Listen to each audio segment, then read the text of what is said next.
what, Thursday? Yeah, happy Thursday. There we go.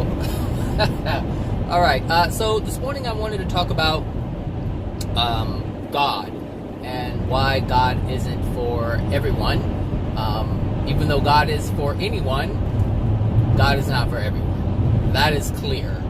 But I wanted to talk about why it's okay not to believe that God exists. Why it's okay to not accept God in your life as your parent, as a creator. You do not have to do this, and it's absolutely okay. 100% okay. You can progress on your own without accepting God as being part of your life. However, there's always something, right? However, all the progression that you make on your own to improve your life and the lives of others, to progress in love, it's all dependent upon what God has already given you. So you don't have to acknowledge that God exists. You don't have to accept God, but you are benefiting from God's grace. You are benefiting from God's gifts, even if you don't believe that they are gifts from God or God's grace. You don't have to believe that, but you're still benefiting from it, and that's okay. And God is absolutely okay with that. God created a system where that is okay. See, you can be kind and loving and thoughtful and caring on your own. You don't need God for that. That is something that God has built within our soul to achieve on our own without the assistance of God. So for the atheists and the agnostics and the New Agers that you always hear me talk about, it's okay if you all do not believe in God. You can still improve yourself, your soul condition without the assistance of God. But all of this came from somewhere. Your soul came from somewhere. These bodies were allowed to be created. Someone allowed it. Even though we are able to live off of the land, this stuff, the universe, the solar system, planets, all the elements within, they all came from somewhere.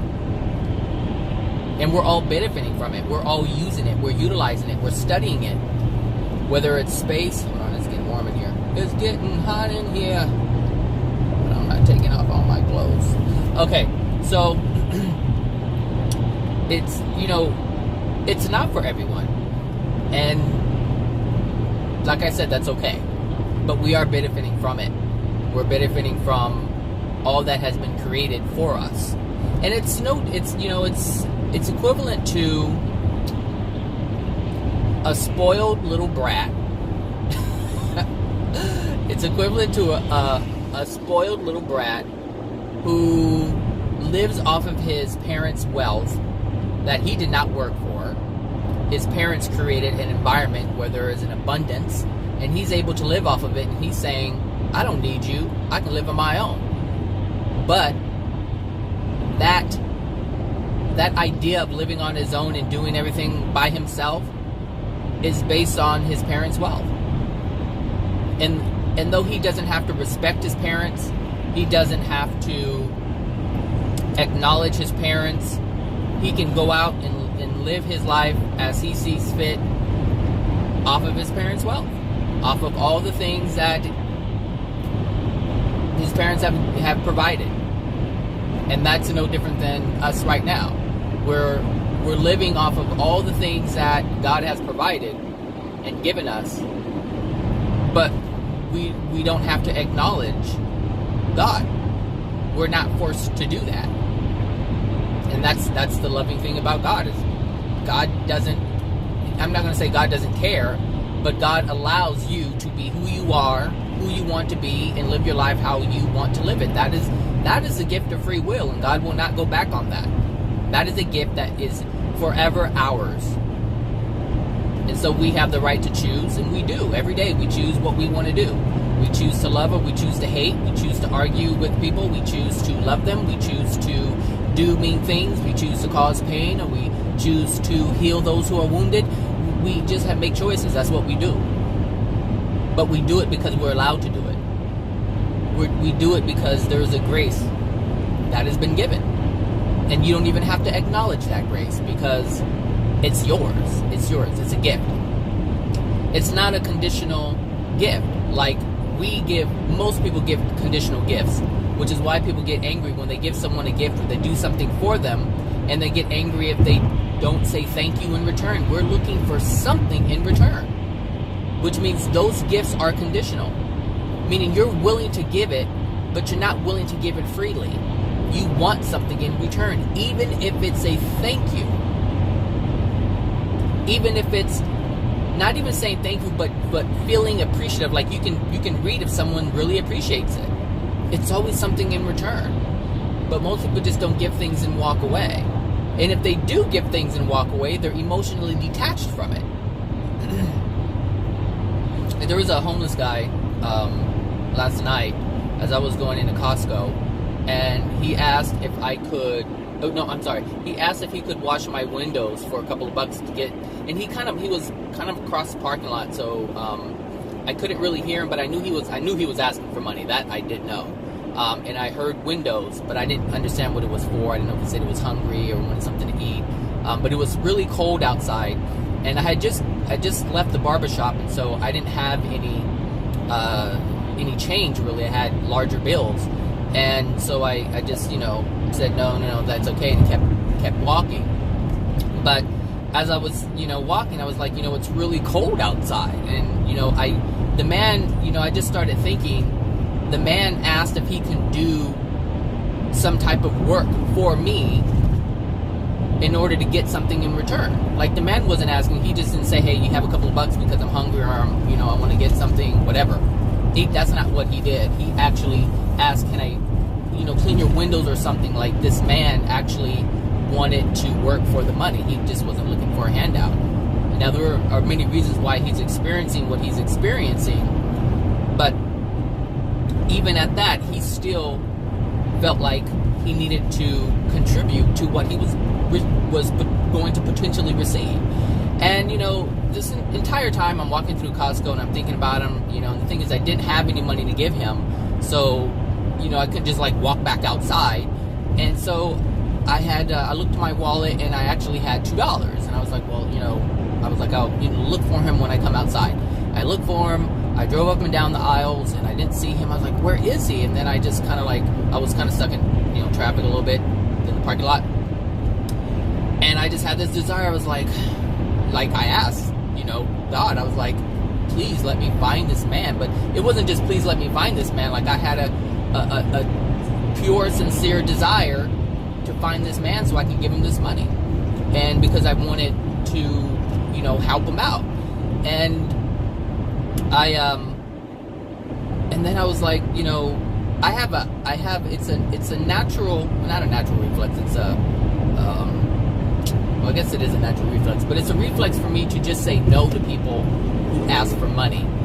One, because of, where I work and the population that I work with, which is mentally ill homeless population, and a lot of them are dual diagnosed, or I should say have, a substance abuse problem. And so, you hear these stories about what they do with the money and things like that, and I'm not trying to enable anyone to continue drinking. So I was like, I kept saying to myself, how do I remember, not to respond in such a way, just say no, no, no, no, no. I don't have to give money. I can give food. If someone's hungry, I can buy them a meal. Therefore, I won't be enabling them or supporting an addiction. I'm just helping out someone else who's hungry. And so I kept saying over and over again, like an affirmation. I was like, okay, you don't have to give money, you can give food. You don't have to give money, you can give food. I kept saying it, right? And the reason why I was trying to do this with my mind is because on a soul level, I believe that this is what these homeless people are going to do. They're going to abuse with a substance using the money that I give them. So that is a belief that I have within my soul, and that this is why I respond like that. And so I wanted to change that And sure enough, I pull onto the street, and there's another entranceway back into the shopping center. And I pull back in, and I look, and the man is sitting right in front of Panda Express. And I'm like, this is perfect. I'm not really, I was going to go home and eat. I go, well, I can just grab something to eat and grab him something too. And so I see the guy. I know I'm going off track, but I see the guy sitting. I'm like, this, I'm just excited that I see him, that, and I can actually give him something to eat, because it was really cold. And if he's hungry, he's hungry. Let's feed the man, right? So I go in. I walk up to him. I ask him. I said he had asked me, if I had some money, and I said I was looking for you over there. I go, but I didn't see you. I said, what do you want to eat? And he said, he goes, I don't know. I go, what, you want chow mein? He goes, no. He goes, I want something that's gonna stick. He goes, just give me some steamed rice and some of that Angus beef and teriyaki chicken. I said, all right, that's what you want. That's what you got. So I go in, I order for both of us and whatnot, and the lady asked me if I want a drink, and I'm like, well, you'll probably be thirsty. I have access to drinks at home, so I didn't need anything. So I said, yeah, I'd like to add a drink to it. So I got the cup. I didn't know what he wanted, so I just got the cup. And as I was getting his napkins and forks and things, I walked up back to the cashier and I said, hey, this is for the guy outside. I go, this is his drink, but I don't know what he wants, so he's going to come in and get whatever he wants. I got to let him so you don't give him any trouble for being a homeless man coming into the establishment. And so as I was saying that to the cashier, the lady who was standing next to me, she goes, I'm actually getting him a gift card right now, the guy outside. And she said, I don't have any money, so that's why I'm getting him a gift card, because she didn't have cash. And she goes, do you mind giving it to him? She goes, not that I'm scared, but, you're already going out there. I said, sure. So, so I go outside, I give him the food, and I give him, and, I told him, did you talk to a lady? And he's like, no. And so I said, well, the lady inside is, this is from her, and as I was talking about her, she was coming out, and so we both were actually helping him out. And it's just, we don't need, we have the ability to be loving and caring ourselves. We have that ability. Now, I personally in that moment prayed that, oh God, skunk, gosh, in that moment I prayed to find this guy, because I had a desire to help him out. So I became reliant upon God at that time. And you don't have to do this. You don't have to do it. But it makes life much easier when you do. But you don't have to accept God. That's one thing you don't have to do. Like in that moment, you could have actually helped the man, or I could have helped the man right when it happened. But I didn't. So because I didn't act in love from the get-go, I had to rely upon God, because I made a decision that was out of harmony with love. So because of my decision to respond out of harmony, I had to rely upon God and His power to allow me to swing back around and find this guy that I wanted to find. And so this is why I rely on God. This is why I rely on prayer, because there are times when I make wrong decisions and I need help, or I need to I need assistance, because I didn't make a decision that would have solved the problem in the beginning. And that's why most people pray, because they can't figure something out. They don't know which way to go, which way to turn. And so this is why people pray, to get guidance. I did not understand this growing up. I had no connection with God whatsoever. I honestly felt that God had abandoned me because of all the crap that was happening to me. Because the times that I did ask for help or assistance or guidance or rescuing or whatever, it did not come in a way that I was willing to accept it, or I wanted it to happen, I should say. We have this preconceived idea about how we want things to happen, how we want our prayers to be answered, and it doesn't work that way.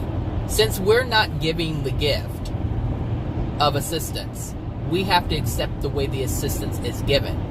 And so when you're dealing with God, we have to understand that what the assistance that we're receiving from God is exactly what we need, because God will, I know this is the wrong term to use because God is not about killing, but God can kill two birds with one stone. He can say, here, I can give you what you need, and I can also show you a lesson.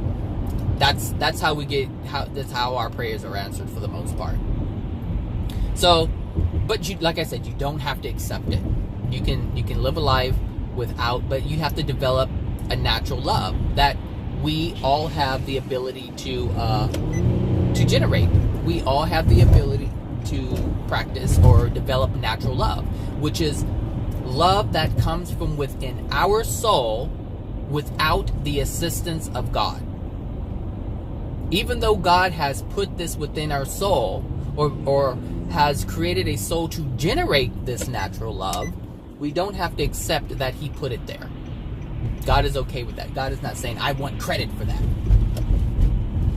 Who is He trying to prove Himself to? That's the only reason why we want credit for something, is because we want to prove something to someone else, like, hey, I did this. I mean, God's not about that. God isn't about that. And so another reason why I bring this up is because there's this idea of punishment. God is not punishing you for the things. This is, a large reason as to why people are steering away from God, because what man has portrayed God to be is a wrathful, punishing God, a jealous God, an angry God. I used to hear that all the time, and that's not what God is. And so for someone who doesn't know God, and they're not about punishment and wrath and all these different things, because most atheists are about just humankind being loving, just man, loving one another, doing the right thing. But the thing is, doing the right thing, these are all God's universal laws. Being loving, being kind to one another. These have been established by God already. So if an atheist is actually following these universal laws of love, then they're automatically going to benefit from it, even though they don't acknowledge God. We're still governed by universal laws. We're still governed by that which God has created, but we don't have to acknowledge that God created it. That's the only difference. And that's what atheists are. That's what New Agers are. That's where, agnostics, that's what they are. Even Buddhists believe, in values and certain moral and ethic behaviors and things to live by. They're all created by God. If it's part of love, then it's created by God. This is a universe of love. That's why these things work, because that is the law. So you live a joyful, happy, calm, peaceful life if you engage in these laws. If you are in harmony with these laws. But they're all created by God. And yet you don't have to acknowledge God. You don't have to give credit. You don't have to do anything of that nature. But then you have Christians who actually, they acknowledge that there is a God, but they don't understand the universal laws. And this is really interesting, because you have Christians who acknowledge God, but their lives are miserable because they're doing things that are out of harmony with the one that they claim to be praising. They don't know about these laws. But there's other religions that do, like the Buddhists. The Buddhists knows about these laws. They may not agree that they're God's laws, but they're following the principles that God has set forth in order to have a decent life, a joyful, happy life. But they don't acknowledge God. And this is the irony of all of this stuff. It's you have the beliefs, you have a group of people who are trying to follow God's laws and don't believe that, or don't know or believe that they're God's laws because they don't believe in God. Then on the other hand, you have the people who believe in God but don't even follow the rules of the law set forth by the God that they believe in.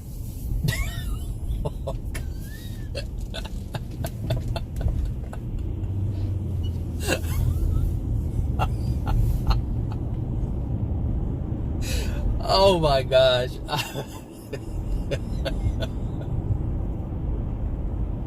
Oh.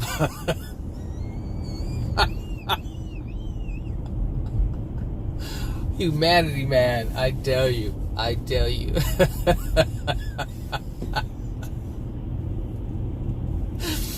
Oh man.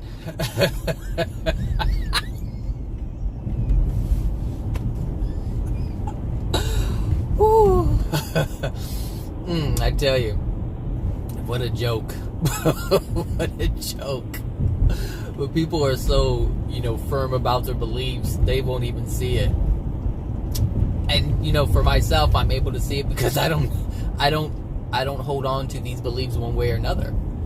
They're not part of my belief system, so I don't box myself in with these beliefs, and so and that's the truth of it. And that's the thing about holding truth is if you hold truth, you can see everything. Truth is inclusive. Truth is here's the thing about truth. Truth is not about right or wrong. That's not what truth is about. Truth, my perspective on this, of course, truth is about including everything that exists. It's not about shutting anything out. Truth is very inclusive, but so is love. And truth is in alignment, like it's almost synonymous. It's one and the same. And so, if I understand and recognize what the Buddhists do, what they're doing, just what they're doing, and then I look and recognize what the Christians are doing, and I take it all in, I'm able to use discernment. I'm able to accept those that are doing these different practices and take out what isn't loving and find out the truth of what's going on. Like that's how it works.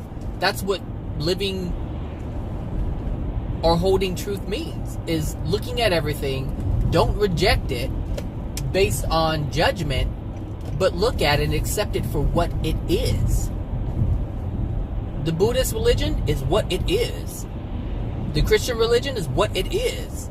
And so I have to look at it like that, as it is. And then you'll understand, that everyone is trying to achieve the same thing, but they're doing it in different ways. But because they feel that their way is the right way, because they're not living in truth, they're living in... See, the part of the things that... So even though the Buddhists are living or accepting and adopting and living by God's universal laws, they still feel that what they're doing is the only way to go. And so they're not able to acknowledge that the things that they're living by have been created by the one thing that they refuse to acknowledge and accept. And the Christians, who believe that there is, that their way is the right way, and God is all powerful, even though they got that part right, they don't have the part right where they're living by the laws created by that creator that they believe in. So everyone has truth, but you just have to find out what part is true. And once you do that, you find that what you actually believe in wholeheartedly isn't the entire truth. It's not the entire truth. But in order to get the entire truth, you have to acknowledge that which you believe in that isn't true. But you can only do that if you accept other things that are outside of your box. But anyway, I think I digressed a little bit on that. Yeah, you don't have to accept God. There are many people who don't, and they live happy lives. The only thing that holds them back is they have judgments about those who believe in God. That's one thing about atheists that I realize is, even though they want to be loving, they can't, because they're not holding on to the whole truth of what things are. So truth can only allow abundance. That's what truth does. It releases the pain. It releases the blockages that prevent you from abundance. And so your experience isn't going to be as great. So with like an atheist, though they may be a loving person and generate the natural love, the natural love is not complete because they are judging those who believe in a God. Because they don't believe in God, they want to condemn those who do. They want to say, oh, you're stupid and you're ridiculous, and it's a figment of your imagination, and it's a made-up thing, and religion, and blah, blah, blah, blah, blah, blah, blah, blah. And they keep going. And this is what holds them back, because they're not willing to stop judging and let someone live as they choose to live. They're not allowing that person to use their free will to live how they want to live.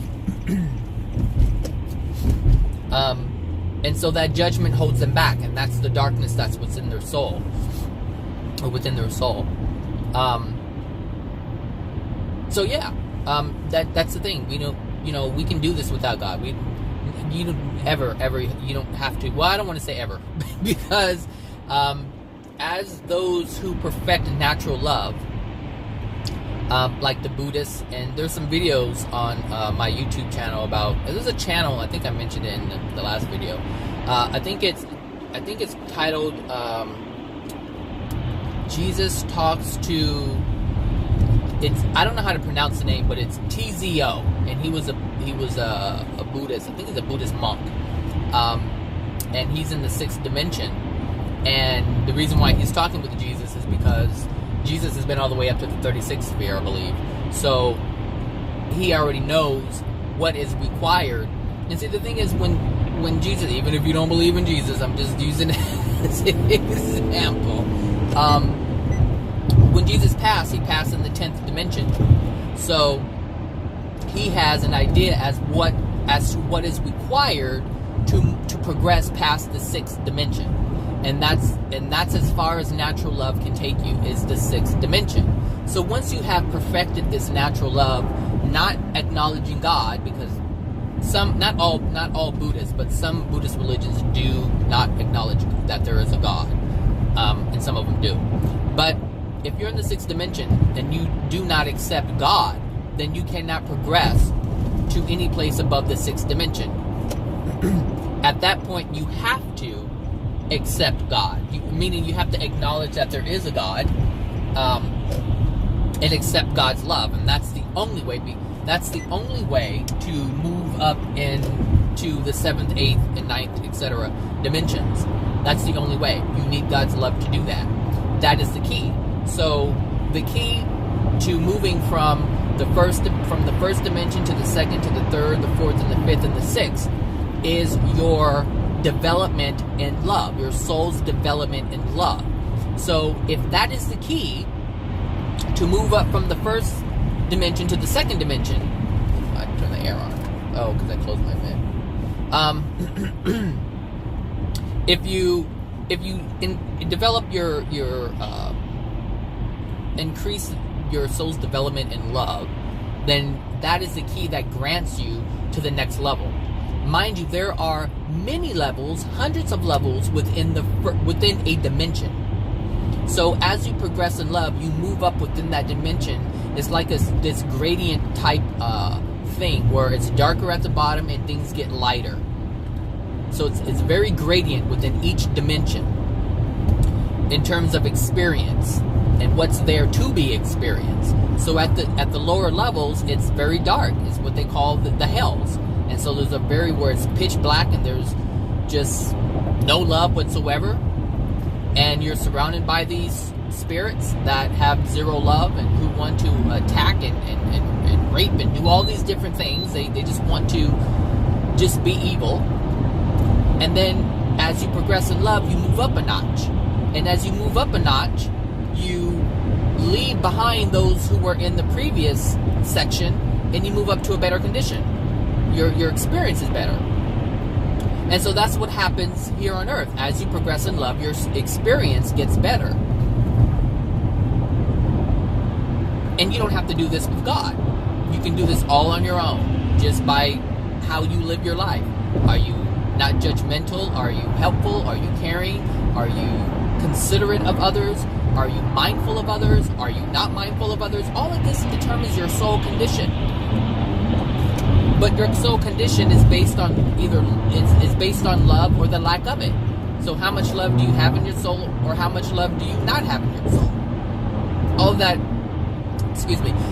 all of that determines your experience. So when you get to, you can do all of this on your own without, like I said, without the help from God. But as soon as you get to the sixth sphere and you've experienced or have had enough of that experience and you want more, in order to get more, you have to acknowledge God. You just have to. There's no other way. You cannot progress. And it's no different than working at a company where, well, it is kind of different. But it's like working, in a company and you don't like your boss, but you have to acknowledge your boss is the one that grants this authority. And so there's a certain level of respect that you have to do or give in order to get something from that person who can allow you passage to the next level, to the promotion or the raise or whatever. That's it. You have to acknowledge that this is where, like, that's the line that's drawn, is the sixth dimension. But you can live an amazing life and create so many different things in all these different dimensions below the seventh dimension.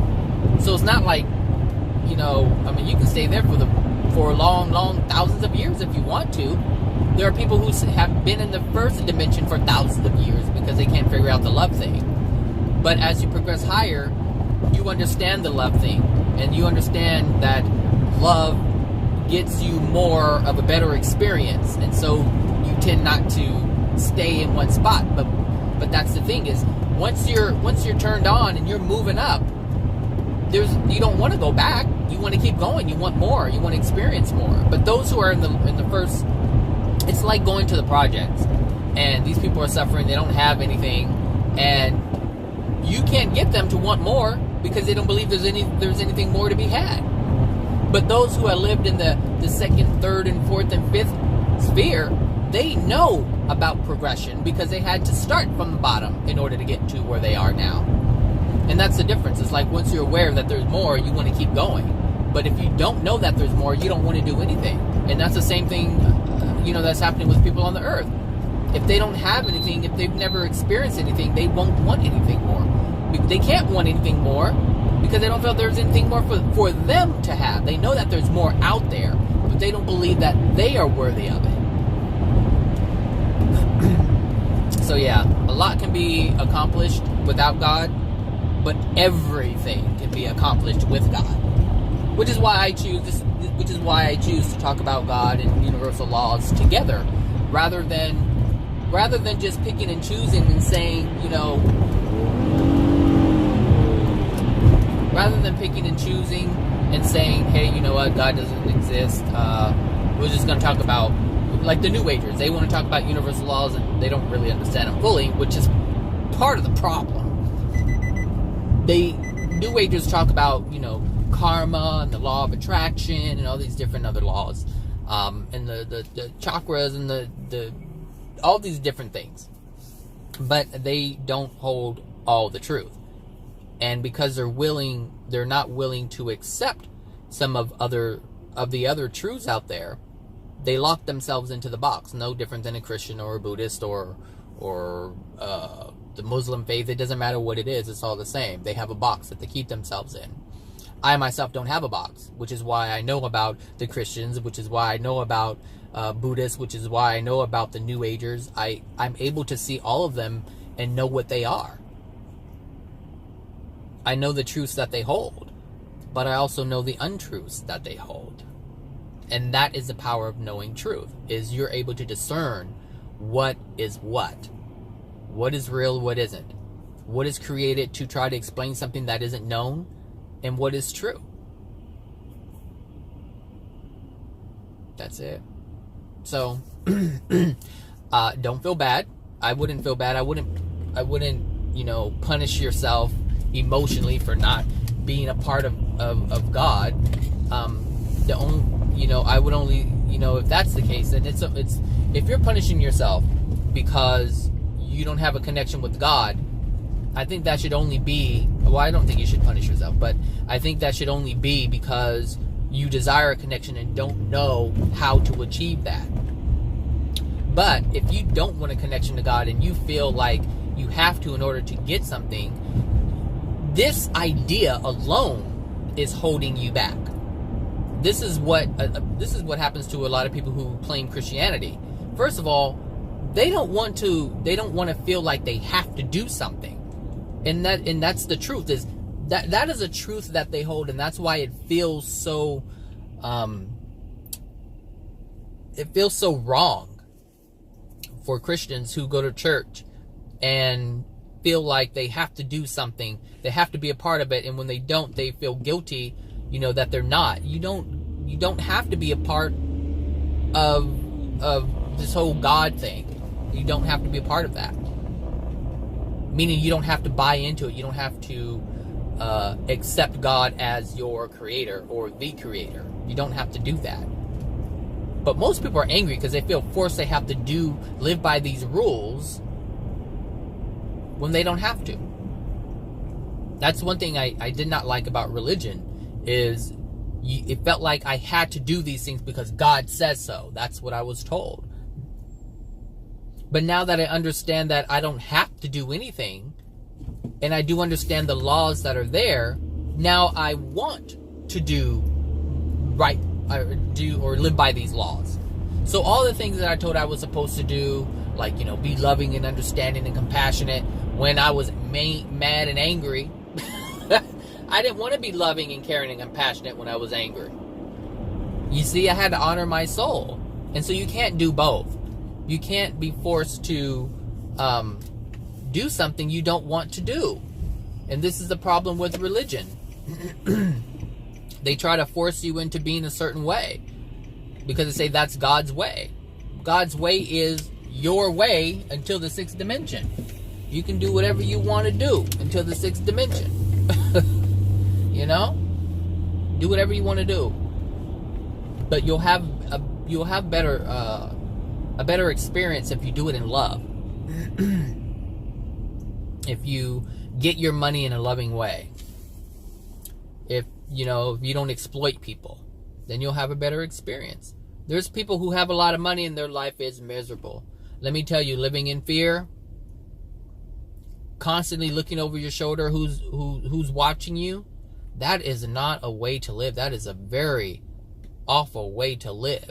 And I know someone like that, always looking over their shoulder, because they've been robbing people and stealing from the very people they're claiming to help. And so this person is very paranoid. And that paranoia will cause people to make decisions that are out of harmony with love, because they're living out of harmony with love.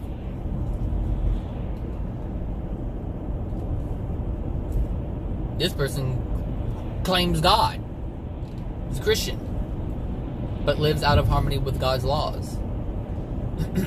Universal laws, same thing.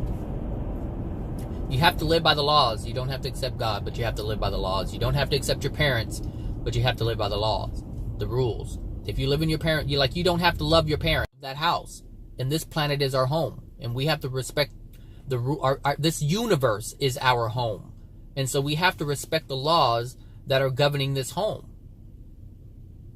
That's it. We don't have a choice about that.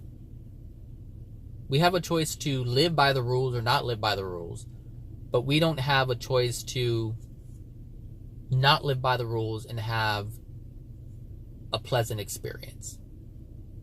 That we don't have. We don't have that. But the whole point of living is to have a pleasant experience, so there's no reason why you would want to not live out of harmony, or not live in harmony with love, with God's laws, which are all loving.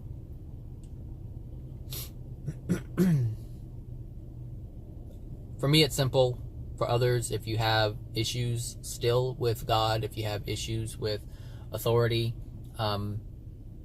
people who have issues with authority do not believe in God, because they have been taught that God is an authoritative figure.